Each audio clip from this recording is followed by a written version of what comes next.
Pinion complete हो गया, gasket insulation भी लगा दिए हैं, क्रैंक भी बैठ गया और इसमें कोन भी लगा दिए हैं, इधर इंजन बेरिंग भी ठोक दिए हैं।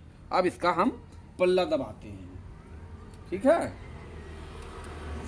ठंडा है और थोड़ा सा गैस्केट भी पकड़ लेगा अच्छा से।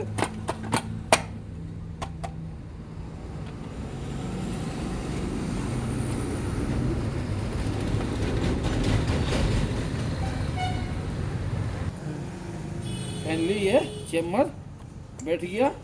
हाँ, क्लियर। अब इसका बोल्ट टाइट करते हैं। हाँ।